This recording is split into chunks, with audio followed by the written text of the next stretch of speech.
Bismillahirrahmanirrahim. Alhamdulillahi Rabbil Alamin.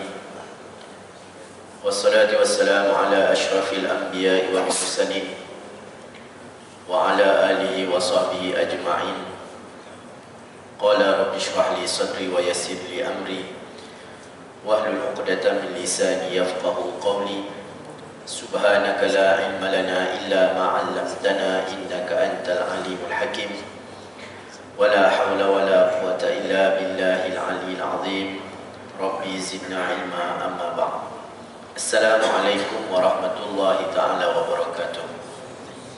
Alhamdulillah, pertama dan selama-lamanya marilah kita sama-sama memanjatkan setinggi-tinggi kesyukuran kita kepada Allah Subhanahu wa ta'ala, kerana dengan limpah kasih sayang Allah Subhanahu wa ta'ala kita masih lagi diberikan kesempatan oleh Allah untuk terus hidup di muka bumi Allah Subhanahu wa ta'ala. Alhamdulillah, bersyukur kita kepada Allah Subhanahu wa ta'ala kerana dengan izin dari Allah Subhanahu wa ta'ala, dengan pilihan dari Allah Subhanahu wa ta'ala, dengan kekuatan dari Allah Subhanahu wa ta'ala, kita dapat berada di rumah Allah pada hari yang penuh barakah, pada hari yang mana padanya terdapat berbagai kelebihan, yang mana hari yang padanya terhimpun berbagai kebaikan.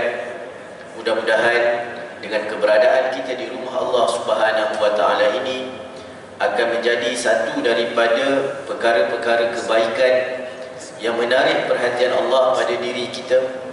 Mudah-mudahan bila mana Allah Subhanahu wa ta'ala memerhati dan memilih kita ini, mudah-mudahan ianya menjadi asbab untuk kita mendapat rahmat dan kasih sayang Allah Subhanahu wa ta'ala. Dan mudah-mudahan dengan rahmat dan kasih sayang Allah Subhanahu wa ta'ala, ia akan membawa kita ke syurga Allah Subhanahu wa ta'ala. Tuan-tuan yang dirahmati oleh Allah Subhanahu wa ta'ala, kita beruntung berada pada hari Jumaat yang penuh barakah ini, kerana Nabi SAW ada menyatakan sebuah hadis dalam riwayat Imam An-Nasai, yang mana hadis ini merupakan sebuah hadis yang sahih, yang mana kata Nabi SAW, Yaumul Jum'ah isnata ashrata sa'atan la yujadu fiha 'abdun muslim yas'alullaha syai'an illa atahu iyyahu faltamisuha akhir sa'atin ba'dal 'asr. Antara kelebihan yang ada pada hari Jumaat yang penuh barakah dan mulia ini, kata Nabi SAW, pada hari Jumaat ini terdapat 12 masa. Padanya terdapat satu masa di mana tidaklah seorang hamba yang muslim, bila mana ianya berdoa kepada Allah Subhanahu wa ta'ala, melainkan Allah akan memakbulkan doa itu.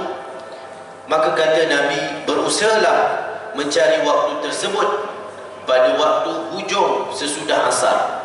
Ini dalam satu riwayat mengatakan bahawa pada hari Jumaat ini ada satu waktu yang mana bila mana kita berdoa kepada Allah Subhanahu wa ta'ala dan doa kita itu muwafaq ataupun terkena pada waktu yang ditentukan oleh Allah Subhanahu wa ta'ala, itu pasti doa-doa kita akan dimakbulkan oleh Allah. Dan Nabi menyatakan kepada kita, kalau kamu nak cari, carilah pada waktu petang, yakni selepas daripada asar. Seperti mana yang kita ketahui dalam hadis yang lain dikatakan bahawa waktu antara waktu yang mustajab doa adalah waktu selepas asar sehingga masuk waktu maghrib. Mudah-mudahan Allah memurniakan kita pada waktu tersebut, dan kita bermohon kepada Allah Subhanahu wa ta'ala apa yang kita hajati, mudah-mudahan dimakbulkan oleh Allah Subhanahu wa ta'ala. Dalam satu hadis yang lain berkaitan tentang kelebihan hari Jumaat, yang mana Nabi SAW menyatakan, man irtasala yawmal jum'ah wa labisa min ahsani siyabihi wa massa min tibin in kana indah thumma atal jum'ah falam yatakhatta a'naqan nasi thumma salla ma kataballahu lah thumma ansata idha kharaja imamuhu hatta yafruqa min salatihi kanat kafaratun lima bainaha wa baina jum'ati illati qablaha. Antara kelebihan yang ada pada hari Jumaat yang mana Nabi SAW menyatakan, barang siapa yang mandi pada hari Jumaat, maka dengan sebab itu sunnah kepada kita pada hari Jumaat ini kita ada mandi sunat Jumaat, seperti mana kita mandi pada hari raya Aidiladha ataupun hari raya Aidilfitri pada waktu pagi ataupun sebelum kita datang ke masjid, maka kita disunatkan untuk mandi seperti mana kita mandi janabah dalam hadis yang lain. Kemudian kata Nabi SAW, barang siapa yang mandi pada hari Jumaat, kemudian dia memakai pakaian yang terbaik, maksudnya baju yang khas digunakan, bukan baju kebiasaan, maksudnya baju yang dikhususkan padanya. Kemudian dia memakai minyak wangi, dia pakai minyak wangi jika dia memilikinya. Kemudian dia pergi menghadiri solat Jumaat dan dia tidak melangkah leher orang lain. Maksudnya dia datang, kalau dia lewat saf dekat depan ada, maksudnya dia tak tolak orang untuk datang ke depan. Dia duduk pada waktu tempat yang ada, tidak menolak orang, tidak mengganggu orang. Maksudnya dekat sini dia minta supaya kita datang awal. Bila kita datang awal, kita dapat duduk di tempat yang hadapan. Tidaklah bila mana kita datang lewat, kita nak duduk depan, tolak orang dan sebagainya. Maka itu tidak termasuk dalam hadis ini. Tapi Nabi kata, dia datang ke masjid tanpa dia mematah ataupun dia melangkah leher orang lain. Kemudian dia mendirikan solat yang telah ditetapkan untuknya.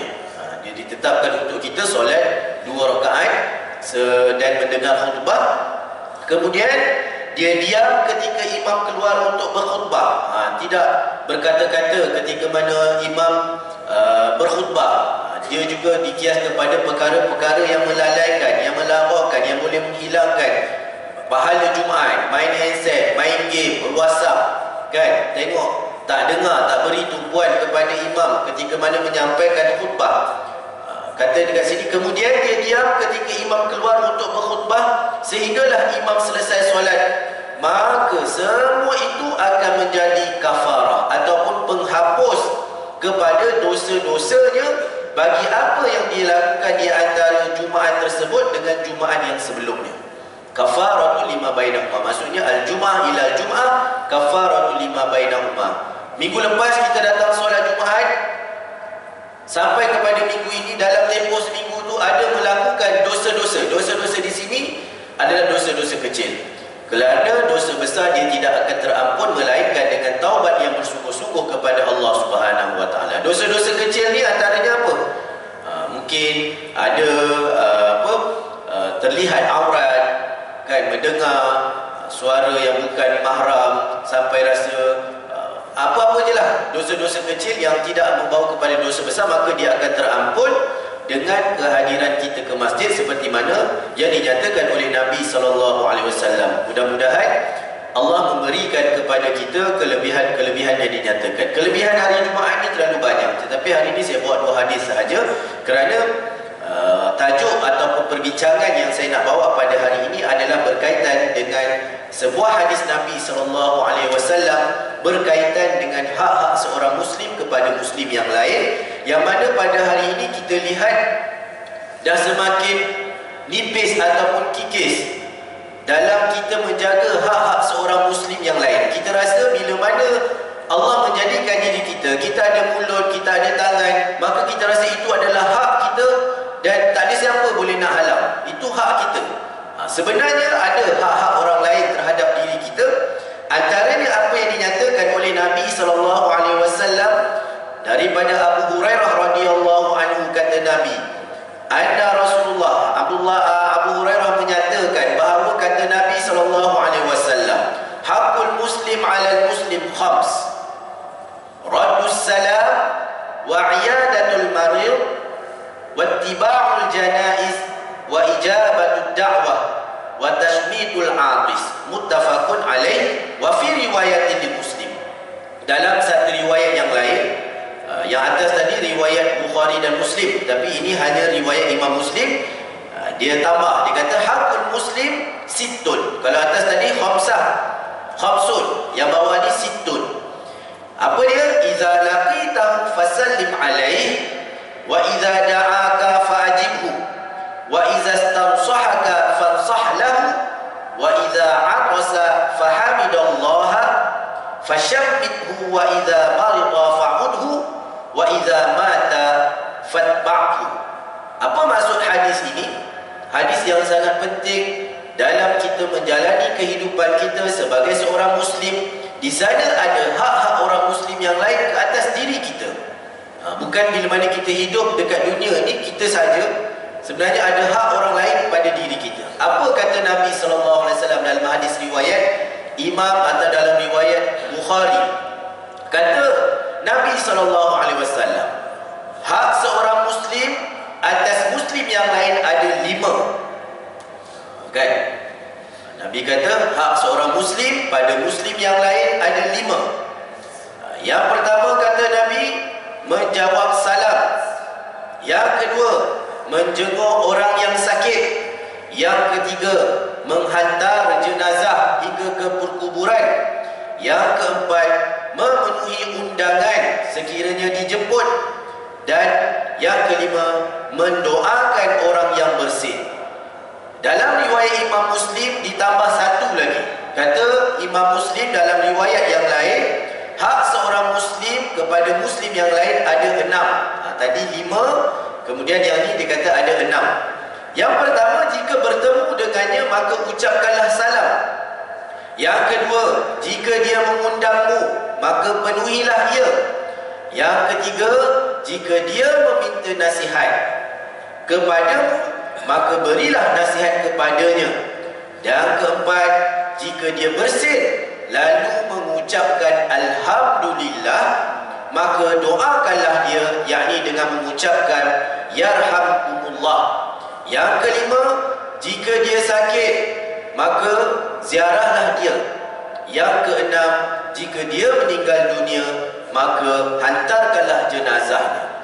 Jadi ini antara perkara-perkara penting yang kadang-kadang kita lihat dalam diri seorang Muslim itu dah tak ada. Masing-masing bawa diri masing-masing. Sebenarnya ada hak orang lain terhadap diri kita. Kita lihat satu persatu daripada apa yang Nabi nyatakan. Yang mula-mula kita lihat di sini.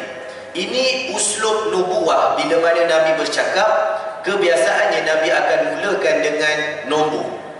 Kerana apa? Kerana nak tarik perhatian orang supaya orang pandang dan orang faham. Kan? Bila disebut hak seorang Muslim dengan seorang Muslim disebut-sebut, mungkin orang tak dapat tangkap. Tapi bila disebut hak seorang Muslim dengan Muslim yang ada 5. Banyak hadis-hadis kalau kita tengok Nabi sebut 7 golongan, Nabi mulakan dengan 7 dosa besar, Nabi sebut 7. Kenapa disebut nombor dulu? Dekat sini dia ada uslub sebenarnya. Macam mana kita nak tarik perhatian orang supaya dia ambil cara dan dia dengar betul-betul. Sama juga kita kalau orang rumah kita suruh pergi kedai kan, kalau dia sebut macam-macam kita tahu, tapi bila dia sebut bang, ini 3 benda ni abang yang lupa beli dia sebut 1, 2, 3. Kita bila beli, ini 2 tadi ingat 3 ni.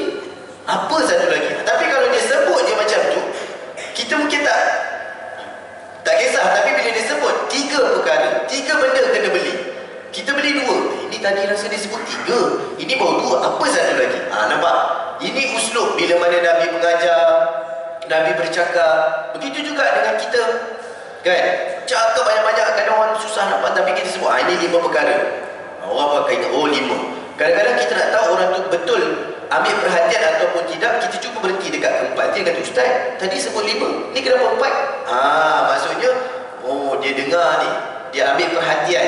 Nampak tak? Kadang kita dengar hadis 5, 4, 3, kita tak nampak apa kepentingannya. Tapi sebenarnya bila kita mana belajar hadis, kita tengok rupa ada faedah Nabi meletakkan 5 perkara, Nabi letakkan 6 perkara.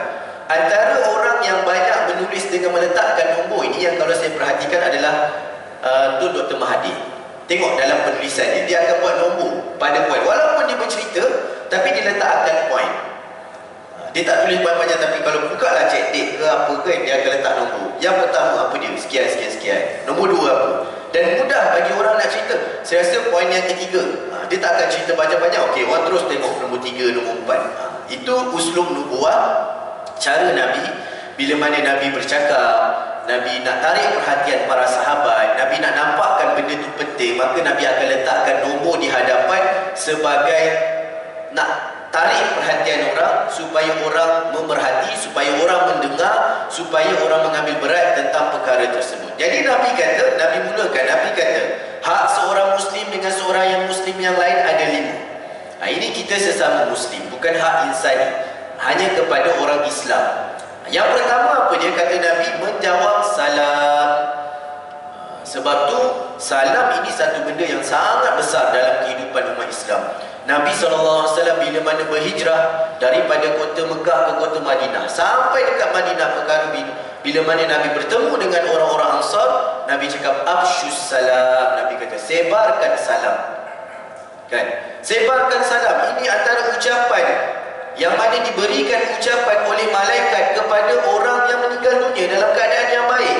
Ucapan untuk ahli syurga yang masuk ke syurga. Mudah-mudahan kita menyebarkan salam, kita mendoakan kebaikan. Inilah yang ada pada Islam.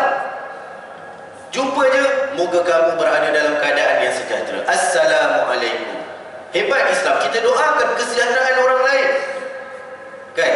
Maka menjawabnya adalah satu kewajipan dan berdosa sekiranya seorang itu memberikan salam kepada kita dan kita tak jawab. Musuh aku malah aku jawab. Kan? Sebab tu antara benda kita nak alaf qulub, iaitu kita nak melembutkan qulub ataupun hati. Walaupun kita bagi salam, Assalamualaikum. Kalau orang Islam jawab salam saya. Walau nak marah macam mana pun, tapi itu antara jalan untuk kita mendapatkan kesepakatan, saling mendoakan. Saya ingat pernah saya dulu masa belajar, bangun subuh terlajak nak kejar sembahyang berjemaah. Jalan tu laju lah daripada asrama nak pergi ke tempat sembahyang masjid tu jauh. Jadi takut kita tertinggal dapat berdoa tu, jalan tu laju. Dalam masa yang sama ada orang lain bagi salam kat kita. Seorang pelajar Afrika, saya ingat sangat, tapi saya tak tahulah nama sebab bukan satu kuliah kan. Dia bagi salam kat saya. Saya jawab, tapi dalam keadaan dia tak dengar saya jawab salam dia tu. Assalamualaikum. Waalaikumsalam. Kita nak kerja ke masjid. Dia potong saya, dia pegang. Dia kata, ya akhi, salam tu alaik, limadha la tarud? Dia kata, aku bagi salam dekat kau, kenapa kau tak jawab? Dia kejar tu, dia pegang kita, dia kata, aku bagi salam dekat kau, kenapa kau tak jawab? Saya kata, aku jawab, tapi aku nak kejar dia lah.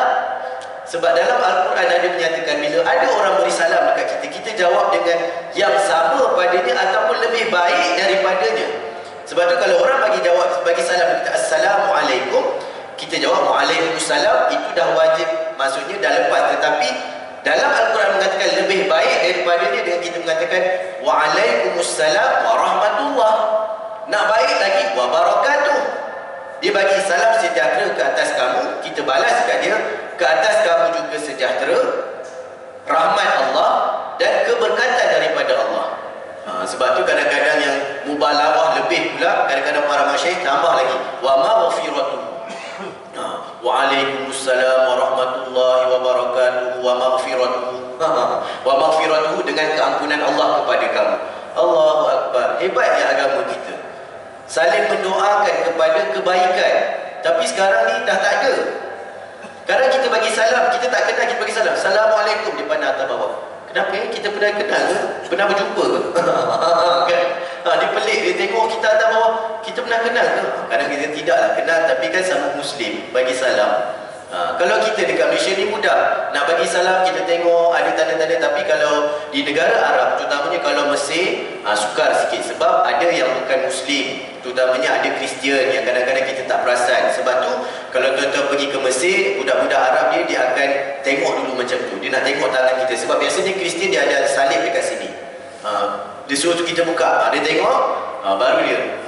Kebiasaannya orang Kristian Arab Mesir Kristian dia ada salib dekat sini.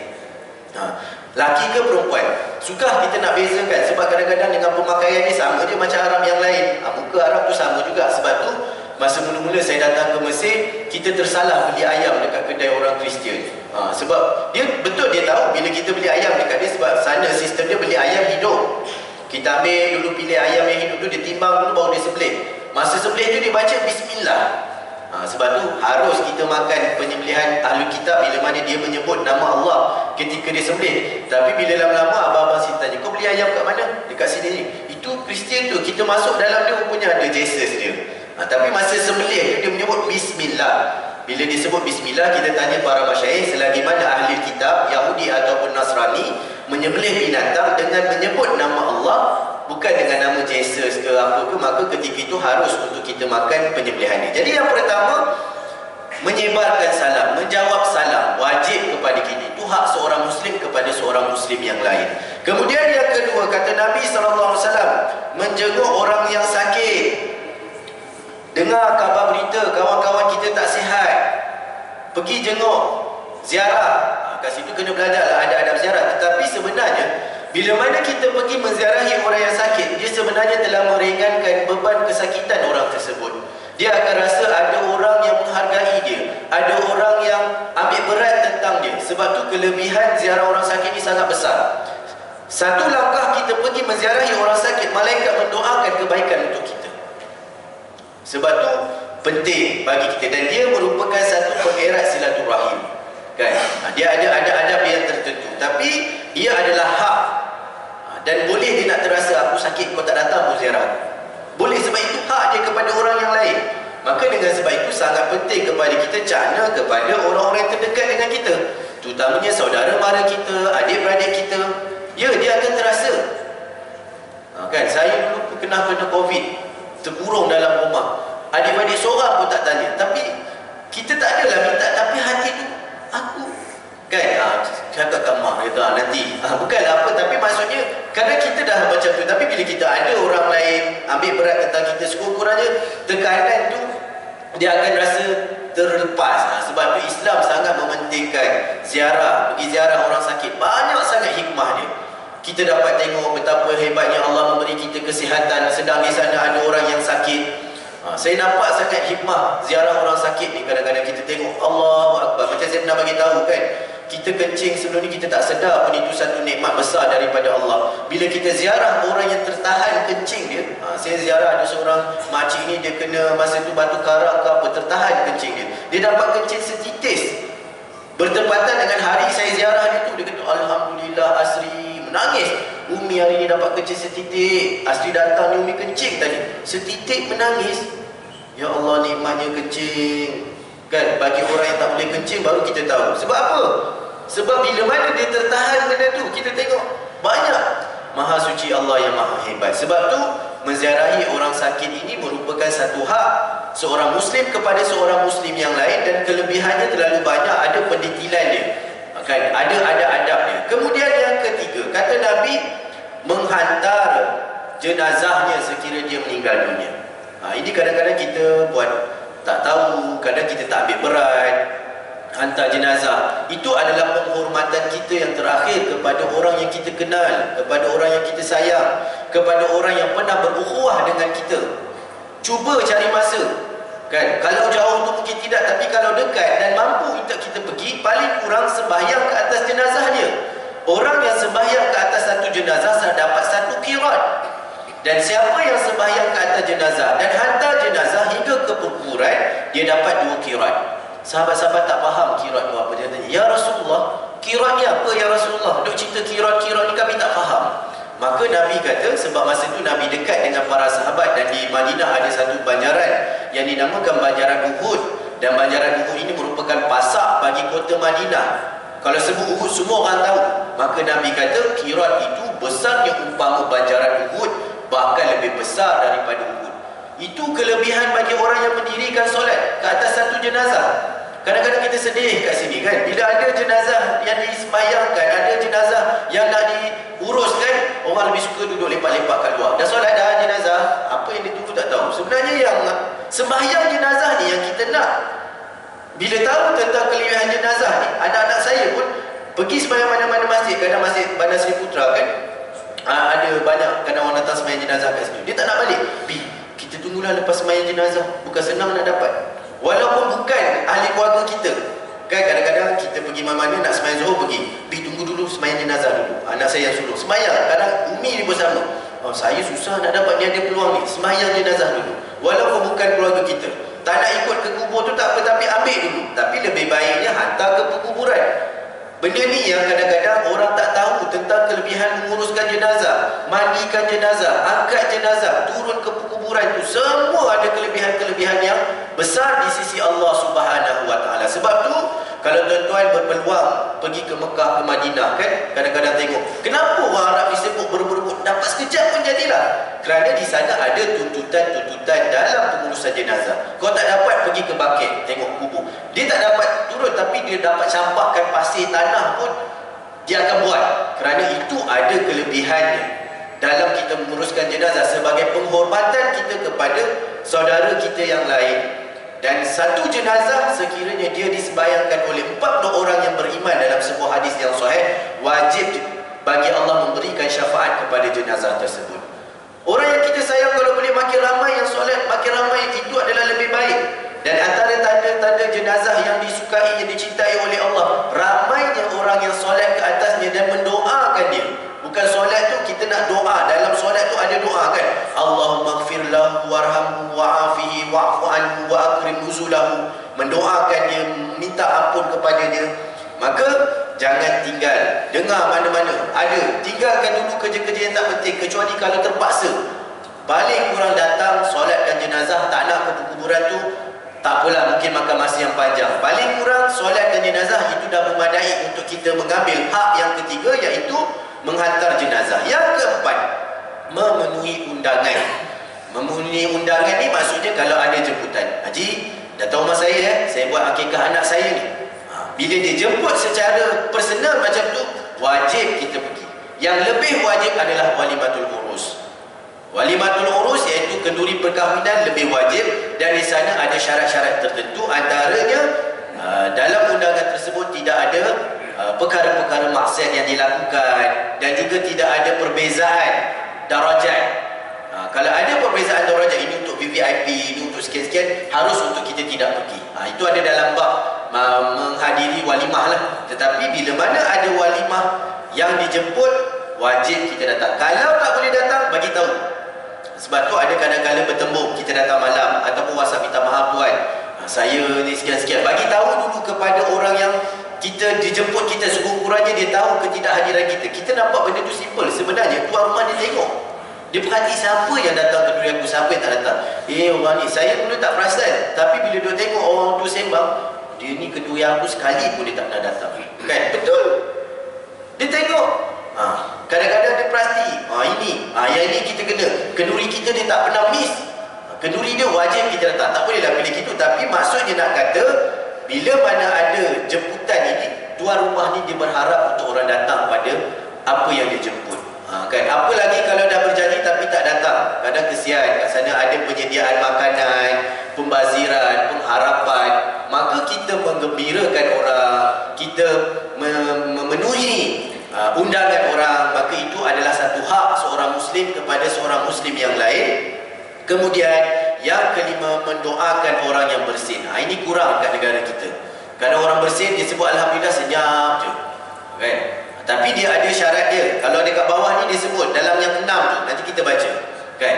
Okay. Dalam riwayat Muslim dia kata ada 6. Apa satu lagi tambahan? Dekat sini dia pertama dia kata bertemu dengan memberikan salam bersama. Yang kedua, jika dia mengundangmu, maka penuhilah ia. Dan jika dia meminta nasihat, maka berilah nasihat kepada dia. Aku tak pandai lah nak bagi nasihat kat kau. Aku pun lebih kurang macam kau. Tak. Bila mana ada orang datang minta nasihat dekat kita, maksudnya dia percaya dekat kita. Kadang-kadang dia bukan nak dengar sangat, tapi dia nak luahkan sesuatu. Jangan kata, aku tak ada masa lah nak dengar. Tak. Paling tidak aku cakap, bertakwalah kamu kepada Allah. Sebab nasihat takwa ini yang paling tinggi, sehingga dia menjadi rukun kepada khutbah Jumaat. Tengok berapa minggu yang lepas kan, sampai ittaqillah tu tak ada, tak sah sembahyang sampai ulang. Penting. Ittaqillah ni kita nampak biasa, tetapi itu sebenarnya nasihat yang paling tinggi kepada seorang Muslim, kepada Muslim yang lain, kepada seorang anak, ayah kepada anak. Tengok Luqman Al-Hakim bila mana menasihatkan anak dia, dia suruh anak dia bertakwa kepada Allah. Saya dulu ada seorang kawan yang syadid macam ni. Kalau dia hantar WhatsApp ke apa-apa, dia mulakan ittaqillah ya akhi, bertakwalah kamu kepada Allah wahai saudaraku. Baru dia kata, Sri, besok macam mana? Tapi dia mulakan dengan ittaqillah. Sampai kami panggil dia man ittaqillah. Ada gelar orang kalau tengok ni orang tahu. Sebab dia mengambil kepada hadis-hadis ni. Maksudnya dia pesan supaya bertakwalah kamu kepada Allah. Sebab pesan kepada takwa ini sangat penting. Kalau betul-betul diamati, maka dia membawa kepada keluarnya seorang daripada nak melakukan maksiat. Kalau kita tengok kan 3 orang yang terkurung di dalam gua. Salah seorang tu dia nak buat zina, kan? Dia nak berzina dengan sepupu dia. Kemudian ketika mana dia di atas katil, sepupu dia kata, ittaqillah ya akhi, bertakwalah kamu kepada Allah. Bergetar hati dia. Itu yang dia lari masuk sampai ke dalam gua tu. Sebab dia takut. Bila dengar ittaqillah, kita dengar ittaqillah tak ada rasa apa-apa. Sebenarnya pesanan kepada takwa ini adalah satu pesanan yang sangat besar. Datang orang minta nasihat dekat kita, kita katalah, bertakwalah kamu kepada Allah, jauhilah maksiat. Itu je yang anak boleh pesan. Kata, kalau boleh kita dengar yang lain, kita bagi tahu. Tapi kalau dah tak ada sangat, kita kata, ingatlah Allah, bertakwalah pada Allah, kan? Jauhilah maksiat. Mudah-mudahan Allah bantu. Dah cukup, kan? Saya ada kadang-kadang ketika kita ada masalah, kadang-kadang kita perlu ada orang yang nak mendengar luahan kita, kan? Manusia ni dia bukan robot. Hebat macam mana pun, dia nak lepaskan suatu benda yang terbeban. Orang dengar pun, tak bagi jalan pun dia dah rasa lepas. Sebab tu kadang-kadang orang yang sampai miring, sampai, sebab dia tak terluah benda dia. Dia tahan akhirnya. Sebab tu dalam sesi kaunseling, kan, kita orang macam kami pensyarah ada. Minggu depan ni ada. Macam mana nak menangani pelajar-pelajar yang mengalami masalah mental, anxiety, ketakutan, tiba-tiba nak meronta dan sebagainya. Berlaku. Dan mutakhir lepas daripada COVID ni lagi macam-macam. Makan Panadol sampai 20 biji dan sebagainya. Kalau tak ada benda-benda macam tu, kita tak belajar, kita tak tahu ini semua masalah ni, kamu ni tak, dia ada macam mana cara nak menangani dia, kan? Tiba-tiba pecah cermin, duduk, kan? Jadi benda-benda begitu dia perlu kepada luahan. Paling kurang bila mana dia nak meluahkan perasaan, dia nak minta kita bagi nasihat, maka kita bagi nasihat. Kemudian yang kat sini dia kata, jika dia bersin lalu mengucapkan Alhamdulillah. Yang kita nak doakan ini adalah orang yang bila mana dia bersin, dia mengucapkan Alhamdulillah. Sebab tu, kalau saya dulu masa belajar dekat Timur Tengah, kalau kita bersin, kita tak sebut Alhamdulillah, dia kata, sebut dulu Alhamdulillah. Dia akan ingatkan kita, kul Alhamdulillah. Kita sebut je Alhamdulillah satu kelas, Yarhamkumullah. Menunggu tu, kalimah Alhamdulillah tu. Kalau tak disebut, dia akan ingatkan, ya akhi, atashta, kul Alhamdulillah, Alhamdulillah, Yarhamkumullah. Satu kelas. Jangan dengar bersin, tengah-tengah belajar bersin je, Alhamdulillah, Yarhamkumullah. Syekh pun sekali sambut. Sebab itu hak seorang Muslim kepada seorang Muslim. Kenapa bila mana kita bersin, kita kena sebut Alhamdulillah? Pernah tak tertanya, apa kaitannya bersin dengan sebut memuji Allah? Dalam kajian saya menyatakan, bila mana seorang tu bersin, dia telah mengeluarkan banyak virus dan kuman-kuman tertentu. Sebab tu bila bersin tutup, kan? Sebab tu bila bersin jangan habis. Sebab dia menyebarkan tu. Jadi bila mana Allah mengeluarkan segala benda-benda kotor dalam badan kita, maka kita memuji Allah kerana Allah memberikan kita kesihatan. Yang kedua, ada yang mengatakan, kajian mengatakan, bila mana bersin dan dengan sendiri mata akan terpejam. Ada orang bersin mata terbuka tak? Kalau mata terbuka, tuan-tuan, dia akan tersembul biji mata. Sebab bersin tu dia ada kelajuan dia yang tertentu dan memang mata tak dapat tahan. Saya baru baca, betul dia kata betul. Dia kata, perasan tak kenapa bila kita bersin mata kita terpejam? Sebab bila kita bersin tu, dia ada kelajuan tertentu yang mata ni dia tak dapat tahan. Kalau dia terbuka, dia boleh tersembul. Maka kita memuji Allah Subhanahu Wa Taala atas apa yang Allah kurniakan. Dan orang lain bila mana mendengar kita memuji Allah, dia mendoakan rahmat kepada kita. Kali pertama bersin, Alhamdulillah, Yarhamkumullah. Kali kedua bersin, Alhamdulillah, Yarhamkumullah. Kali ketiga bersin, Alhamdulillah, dia tak jadi Yarhamkumullah. Dia akan kata Syafakumullah. Kenapa? Orang yang bersin lebih 3 kali biasanya berpenyakit, sesama, nak demam, nak batuk. Maka kita doakan kesembuhan untuk dia. Nampak? Kan? Kita duk bersin, Alhamdulillah, Yarhamkumullah. Tak, dia 2 kali. Kalau bersin yang biasa, dia hanya 2 kali. Itu maksud sihat. Kalau bersin lebih daripada 2 kali, macam saya kadang-kadang pagi kena resdung 10 kali kadang. Orang dah tahu dah, tu asli lah tu. Daripada pagi bangun subuh, duk bersin. Gatal mata, tapi Alhamdulillah dah okey, kan? Maksudnya itu adalah bersin penyakit. Dan bila mana dia mengajar itu, kita kata kat dia, Syafakumullah, moga Allah sembuhkan kamu. Kan? Okay. Kemudian dia kata, jika dia menderita suatu penyakit, maka jenguklah dia, serta jika dia meninggal dunia, maka antarkanlah jenazah dia. Maka ini adalah hak seorang Muslim kepada seorang Muslim yang lain, yang perlu kepada kita untuk kita cuba tatbik, cuba kita amalkan dalam kehidupan kita. Kan? Kerana suatu hari kita juga akan mengalami benda yang sama. Kita nak orang raikan kita, hak kita. Dan dalam masa yang sama kita terlebih dahulu kena memenuhi tuntutan-tuntutan ini. Dan ada perkara-perkara yang wajib, macam saya bagi tahu tadi, bagi salam. Jangan bila mana orang bagi salam kita diam, tak cakap, tak jawab sebab dia musuh. Tidak. Wajib juga menjawab salam tu. Kan? Kerana memberi salam ini, kalau kita belajar, kita tengok dalam surah An-Nahl, kan? Dalam surah An-Nahl ada dinyatakan malaikat bila mana dia datang bertemu dengan ahli-ahli orang-orang yang beriman ini, dalam nak menyarik nyawa itu, maka dia akan bagi salam dulu. Allah Subhanahu Wa Taala, kan, bila mana nak menyambut ahli-ahli syurga masuk ke dalam syurga, maka dia akan mulakan dengan salam. Maka salam ini adalah kalimah ahli syurga, yang mana banyak hadis yang menyatakan bahawa dengan kita menyebarkan salam, ianya adalah salah satu jalan untuk kita mendapat syurga Allah Subhanahu Wa Taala.